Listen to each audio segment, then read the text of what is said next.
Bienvenidos a La Hora del Museo, el podcast del Museo Histórico Nacional.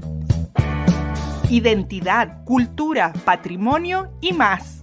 Soy Rocío Muñoz y te invito a un encuentro diario con la historia y sus protagonistas.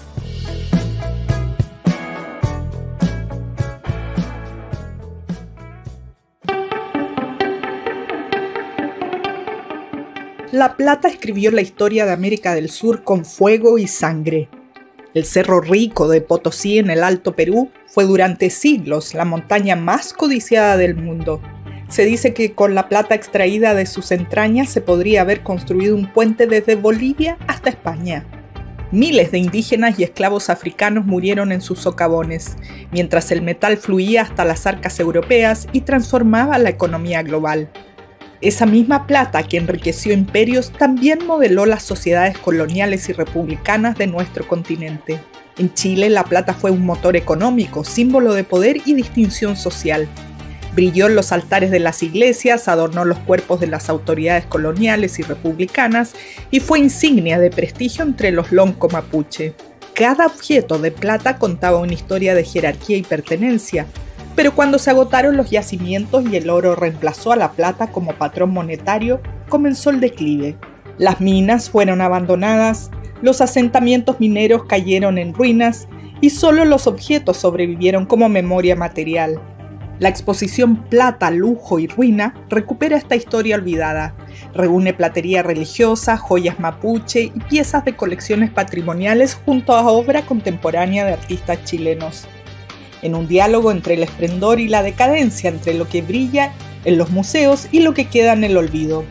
Hoy conversaremos con Olaya Sanfuentes y Camila Urrutia, curadoras de esta exposición que se puede visitar en el Centro de Extensión de la Universidad Católica y que nos invita a repensar la identidad chilena a través del metal que la definió.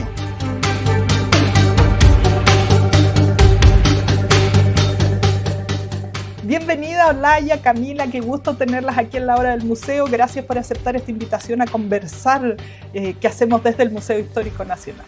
Muchas gracias, Rocío, por esta nueva oportunidad para poder conversar de lo que hacemos.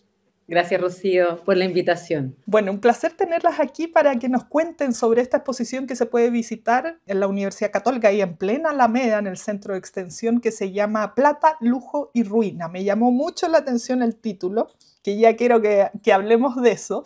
Pero vamos a la historia de este metal, hoy día joya, ¿no? Antes tal vez hasta las monedas, no sé, bueno, ya iremos hablando de los usos también.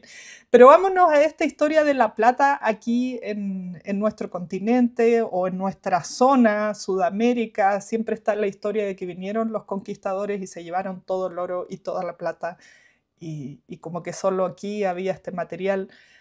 Cuéntenos sobre esa historia. ¿Cómo fue? ¿Es verdad esto que estoy diciendo o no tanto? Sí, qué buena pregunta, sobre todo poner en perspectiva histórica la importancia y el valor de este material, sobre todo porque hoy en día no vale tanto, a diferencia del oro, que está carísimo y vale muchísimo. Hubo un minuto en que la plata y el oro eran muy importantes porque la riqueza no solamente de las personas, sino que de las naciones, dependía de la cantidad de plata y oro que tenían. O sea, el sistema mercantilista que nace básicamente a finales del siglo XVI. Y América, como un gran botín para todos estos conquistadores y para las coronas, que encuentran civilizaciones con mucha plata y mucho oro, como la civilización azteca en Mesoamérica y el Tahuantinsuyo en Sudamérica. Entonces se descubren estos yacimientos o estos productos, estos artefactos de oro y plata que tenían senda cultura y en el fondo el mundo europeo se vuelve loco con estos yacimientos y con estos objetos americanos. Y es tal el valor material que ven en estos objetos que no les importa ni el valor simbólico ni el valor histórico que pudieran tener para las culturas y recogen todos estos objetos, los llevan a Europa, muchos de ellos los conservan porque son curiosidades o porque realmente técnicamente están muy bien trabajados, eso se mantienen, pero muchos de estos objetos se funden para poder entonces tener oro y plata pura. Después se descubre tanto en Mesoamérica como en el Tahuantinsuyo minas de plata, y la plata se convierte probablemente en el mineral más importante del mundo en el siglo XVII, tanto que permite lo que hemos denominado la primera globalización.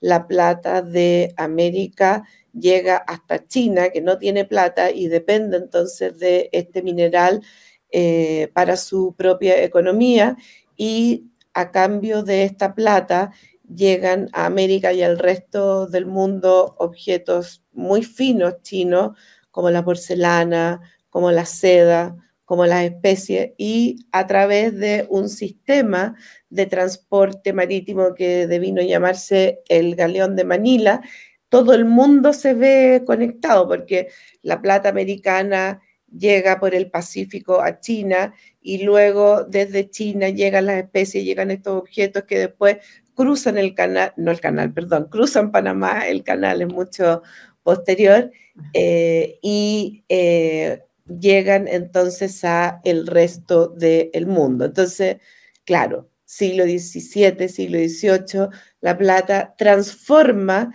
la economía mundial, y Potosí, que es donde había mucha plata, se convierte en un lugar como muy mágico y muy mítico en el imaginario de todo el mundo, pero además es la ciudad más poblada del mundo a finales del siglo XVII.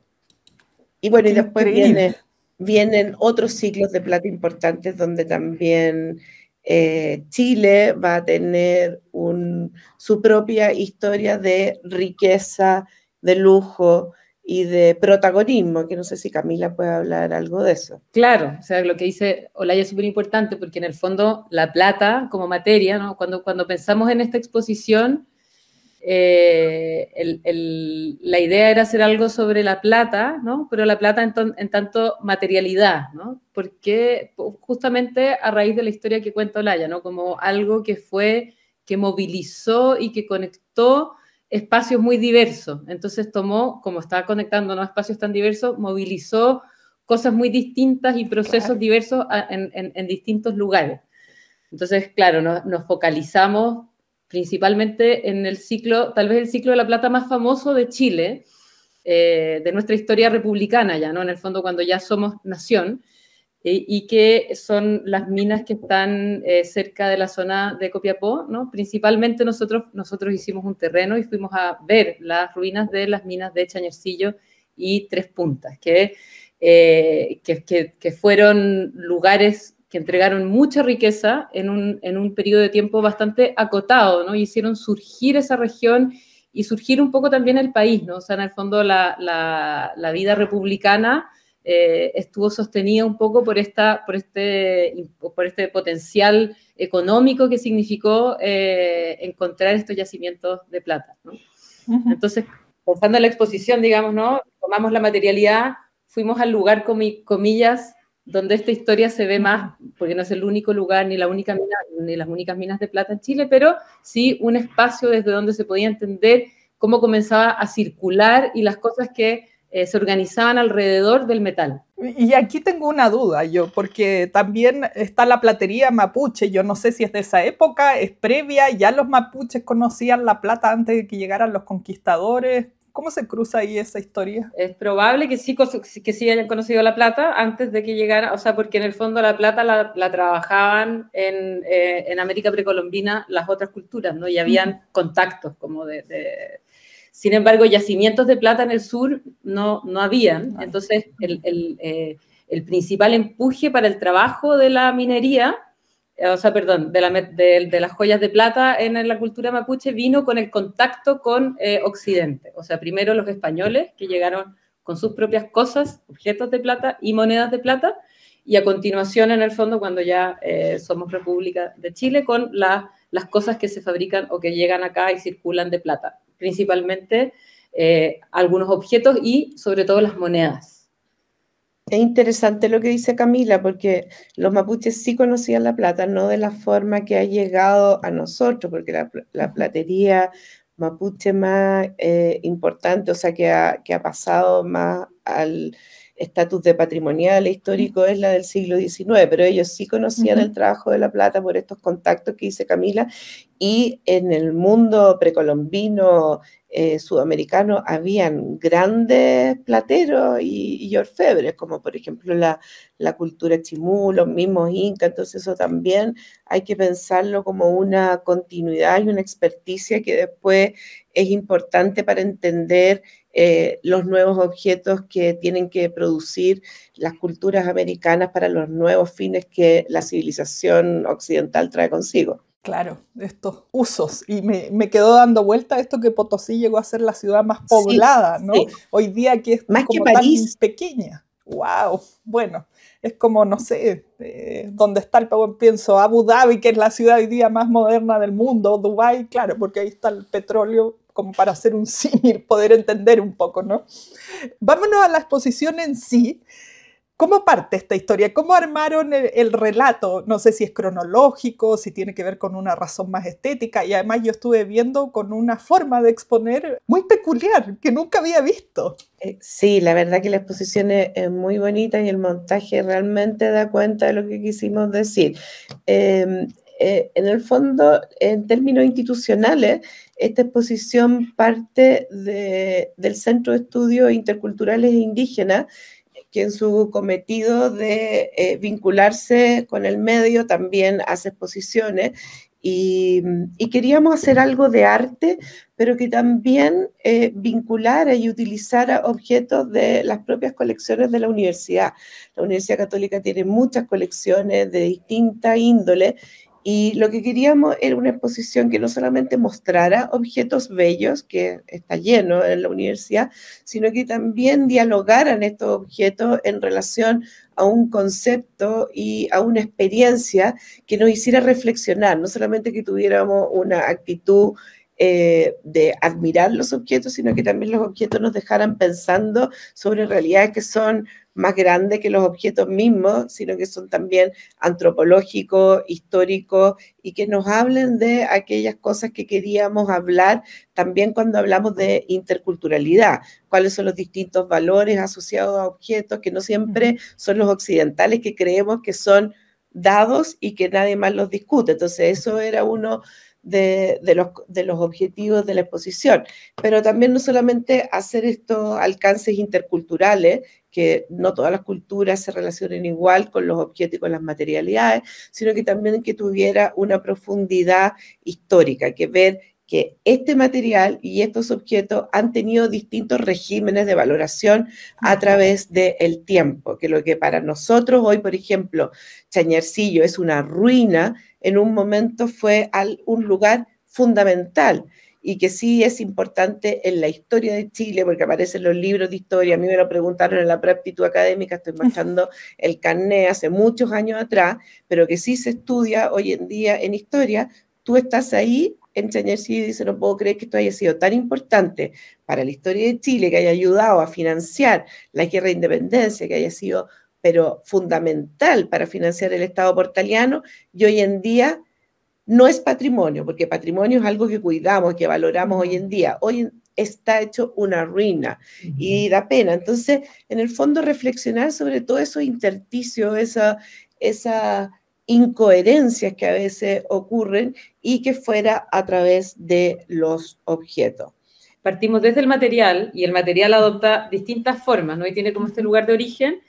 Y teníamos más o menos planteado el concepto, ¿no? Del lujo y la ruina asociado a la plata, pero cuando nos enfrentamos a la ruina dijimos como este de verdad es el concepto con el que tenemos que trabajar como la cara opuesta, porque ¿qué es lo que son los objetos? O sea, lo que teníamos como las materialidades armadas, trabajadas, simbolizando cosas, en general las podíamos agrupar como cosas asociadas al lujo, en el sentido de que hablan de un estatus, de un lugar, tienen un sentido. ¿Para qué decir las monedas, que son como la representación material del dinero? O sea, como que van hacia ese lado de la materialidad, pero como la misma moneda, ¿no? Todas las historias tienen dos caras. Entonces, esta opulencia, estas cosas brillantes que se usan para marcar estatus, ¿no?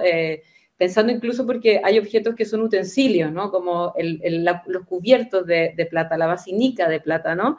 Todo eso viene de un lugar y esconde atrás unas tramas que pueden estar asociadas a la ruina, ¿no? Entonces quisimos como poner las dos caras de la moneda, por decirlo de alguna manera, juntas en la exposición. Y bueno, con respecto al montaje, no solamente las dos caras de la moneda, que es una estupenda imagen y que uno la puede experimentar en la exposición, porque la exposición es bien experiencial, sino que también los vaivenes de la vida. El que está arriba puede terminar abajo, Chañarcillo, que fue importante, puede terminar siendo ruina, y eso que es aplicable a las culturas, también puede ser aplicable a las personas. Entonces, esos vaivenes de alguna forma están tomados en el montaje, que con esa gran estructura que se mueve, o sea, que muestra en el fondo lo que está arriba puede estar abajo y viceversa. Creo que se logra bastante bien. Nos han comentado algunos de los usos, como mencionaba recién Camila, algunos objetos. Ya en uso cotidiano, la moneda es lo que probablemente haya tenido más uso. ¿Qué hay de lo espiritual, de lo religioso, de lo ritual? Porque siempre ha estado vinculada también el oro, la plata a los usos rituales.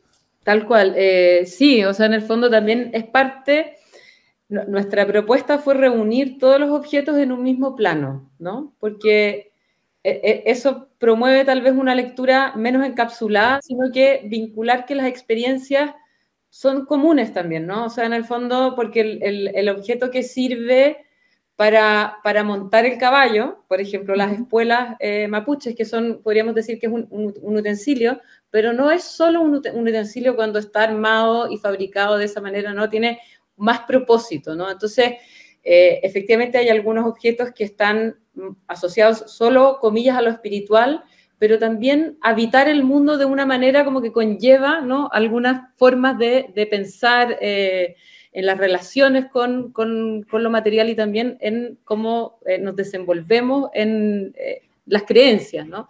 Entonces, ponerlos juntos fue como en el mismo registro el cubierto, la espuela y el farol o el pebetero que sirve para el incienso en las iglesias, ¿no? Es también hablar de prácticas comunes, de modos de habitar, como desvincularlos, no ponerlos solo en el plano espiritual, sino que traer la espiritualidad también a un modo de vida, como de entender el mundo, porque cuando esos objetos estaban en uso, digamos, ¿no?, probablemente en el mundo colonial muy espiritual, ¿no?, de estar muy vinculada quien usaba la basinica de plata, por ejemplo, ¿no?, tal vez una persona que también llevaba una espiritualidad muy concreta, muy de ir a misa, del uso de todos los objetos de plata asociados al altar, por ejemplo, del mismo modo que la persona que montaba su caballo con la espuela de plata, ¿no?, estaba vinculada al territorio de una manera muy particular, ¿no?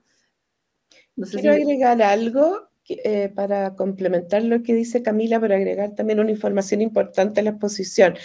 A esta exposición también fueron invitados artistas contemporáneos que a través de su materialidad, que es algo que es muy esencial en su propuesta visual, entonces a través de su materialidad interpretaron también este discurso. Esos artistas son Seba Calfuqueo, Luis Prato, Felipe Cusicanqui, Jacinta Besa y Paula Anguita. Entonces, esa sacralización que en el siglo XVII, XVIII, o es sacralización que se hace de ciertos objetos que son importantes para la cultura y que se hace a través de la plata, que es el material más importante para ambas culturas, las originarias y las occidentales propiamente, se tensan a través de la interpretación que hacen estos artistas, porque por ejemplo Jacinta Besa toma objetos importantísimos en los rituales, tanto mapuche como cristiano, y lo representa en plasticina, una plasticina que se funde. Entonces ahí también hay un cuestionamiento respecto a estas sacralizaciones a través de la plata y pensar en el fondo cuál es el verdadero sentido de estos rituales.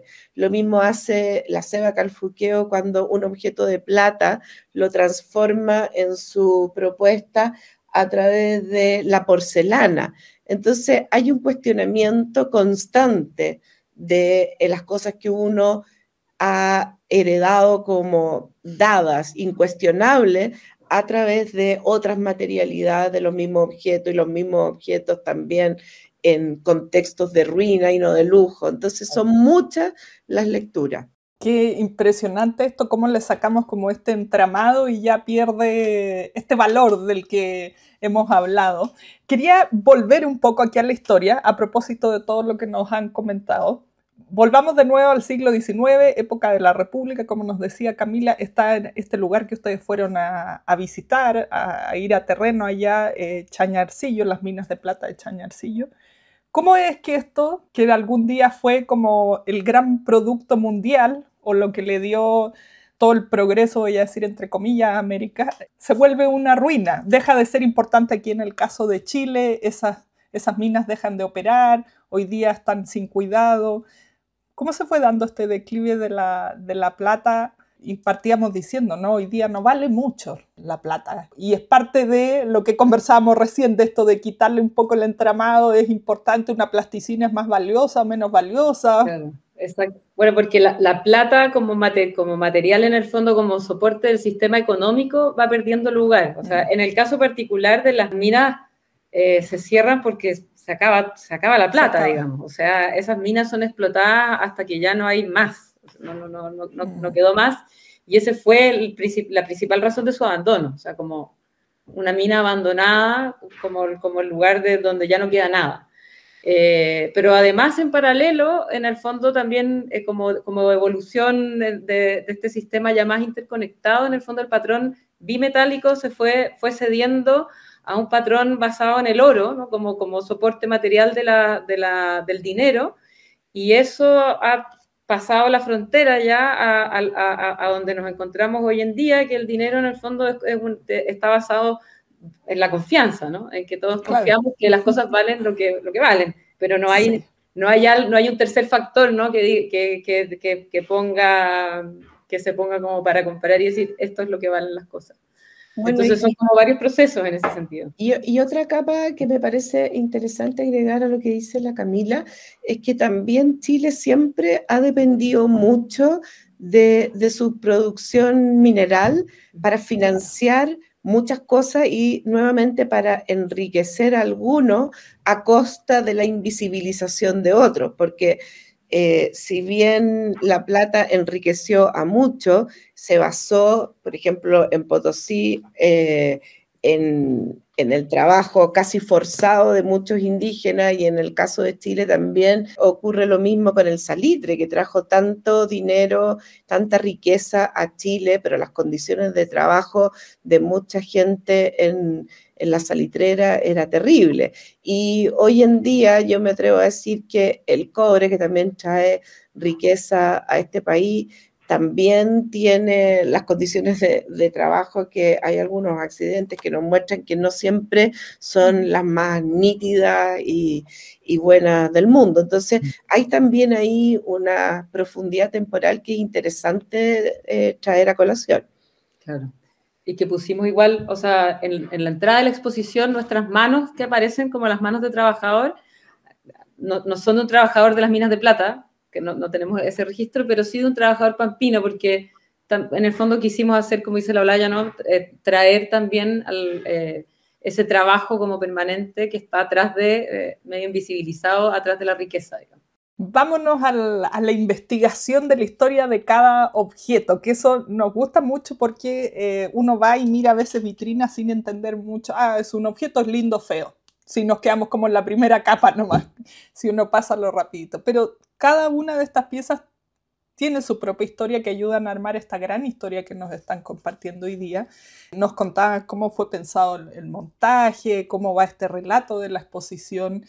Hablemos de algunas piezas, no sé si son sus favoritas o las que les hayan llamado más la atención. ¿Cómo fue este trabajo nos decía Olaya, la universidad tiene varias colecciones de diferente tipo, de ir a buscar con qué vamos a contar esta historia, por qué esto sí, esto no, hacer como esta curatoría o edición, en una palabra más simple, de qué va y qué no va en la exposición, y de ahí cómo se investiga cada objeto también, porque cada uno tendrá su historia. Esa fue una parte muy entretenida, yo creo, ¿no? Porque en el fondo lo que nos propusimos, ¿no? A trabajar con esta materialidad y luego, a continuación, ¿dónde está expresada la materialidad? ¿Cuáles son los objetos? Y ahí, en el fondo, lo primero que hicimos fue buscar en qué colecciones abunda más el material y de qué manera se expresa. Entonces, por una parte, teníamos la colección Gandarilla, que es una colección de arte colonial que tiene muchos objetos de distintas cosas de plata, ¿no? Muchos asociados a prácticas religiosas, pero también de cosas cotidianas. Entonces, nos interesaba, o sea, la heterogeneidad de los objetos tiene que ver con no ceñir la plata a un solo uso, ¿no? Sino que mostrar lo transversal, ¿verdad? Cómo esto se usaba para distinguir en términos espirituales, pero también en términos sociales, ¿no? Cómo se expresaba en esos sentidos. Entonces, creo que un primer criterio de selección fue tratar de tener una muestra grande, ¿no? No solo acotada a piezas religiosas, o solo platería mapuche, o solo monedas, ¿no? Y lo de las monedas fue bien interesante, porque en el fondo, cuando estábamos explorando las piezas mapuche, o sea, pensando que queríamos tener estos dos órdenes de piezas, al menos coloniales y al menos mapuches, piezas juntas, vimos que un punto de unión podían ser las monedas, pero queríamos que fuesen monedas republicanas, ¿no? que las monedas de plata chilenas, como que efectivamente hubiesen atravesado el territorio desde el norte hacia acá, transformarse en moneda y luego llegar al sur a transformarse en una cosa totalmente distinta. Y ahí nos vinculamos con el Banco Central, porque no todas las piezas patrimoniales son de la universidad, sino que también tenemos 5 monedas que nos prestaron de la colección numismática del Banco Central. Y eso fue un trabajo colaborativo súper interesante, porque en el fondo son piezas que están guardadas con distintos valores, ¿no? Valor histórico, pero también tienen su historia numismática, ¿no? Los signos, los símbolos que tienen. Y para nosotros también representaban en el fondo esa cosa que se disuelve, ¿no? Pensando que se transforma en otra pieza al final, ¿no? Sí, agregar otra cosita. Esta exposición no solamente la curamos Camila y yo, sino que también un antropólogo, Pedro Meje, y Francisco Gallardo, que es arqueólogo. Y entonces también fue idea de ellos que incluyéramos algunos elementos de la vida minera que ya no estuvieran en uso y que también hablaran de la ruina. Y esos objetos también están en la exposición y son de la colección Tornini de Caldera, y creo que eso también es interesante porque estos objetos están ahí y con su sola presencia contrastan con el brillo de los otros, entonces queda muy bien ahí estos vaivenes de los cuales hablamos. También están otras colecciones de la universidad, no solamente la Gandarilla, sino la Leandro Penchulev, que es de Villarrica, que es de arte y cultura mapuche, y la sala, el aula de pueblos originarios, que contiene la colección de Gastón Sublet. Entonces, como ves, son muchas colecciones, muchos objetos, pero que en su intersección nos hablan de este material y sus usos. Bueno, y cuéntanos de la pieza favorita de ustedes, o que la haya intrigado, la sorprendió. Qué difícil, la pieza favorita, o las piezas más extrañas quizás. También. No sé, porque hay unas piezas muy lindas, de trabajo muy fino, que creo que han sido como, por la gente que ha visitado la exposición, en el fondo nos han dado las gracias como por ver las piezas que están hechas con filigrana, que es una técnica muy, muy fina de trabajo de la plata y que no son tan frecuentes quizá, ¿no? Son de mucha riqueza en cómo hay que armarlas. Pero también tenemos objetos que son llamativos, como una basinica de plata, ¿no? Eso como que no deja de ser una curiosidad. Esa es la parte lujo. Claro, tal cual, como hasta cuál es el límite del lujo, ¿no? A mí me gusta mucho el cuadro grande, gigante, que es supuestamente del altar de la Catedral del Cusco, donde ahí está representado en términos bidimensionales y representacionales en el fondo lo que es el ritual católico dentro de una iglesia con todo el boato y la cantidad de objetos de plata que acompañan el ritual. Y eso coincide con un pedazo de frontis de altar que también se exhibe. Entonces están los dos planos, el presentacional y el representacional, mostrando que esto realmente fue parte de la experiencia cotidiana de la sociedad colonial. Entonces, ese match y poder verlo uno delante del otro es muy impresionante. Muy bueno, sí. Yo tengo una moneda favorita, porque como que fue a lo que más me dediqué, creo, pero hay una de las monedas que tenemos, y esto fue en conjunto con el Banco Central, ¿no? En el fondo tenemos un peso gallo, se llama, está como la denominación, y por lo que hemos revisado, justo el peso que tenemos exhibido, además tiene como un pequeño error podríamos llamarlo error, ¿no? Pero en el fondo no está tal cual está escrito que tiene que ser el peso, ¿no? Y este peso tiene una historia interesante para nosotros porque es una moneda que se hizo en Copiapó, ¿no? En el contexto de las revoluciones, ¿no? En el fondo, cuando se quiso independizar esta provincia, ¿no?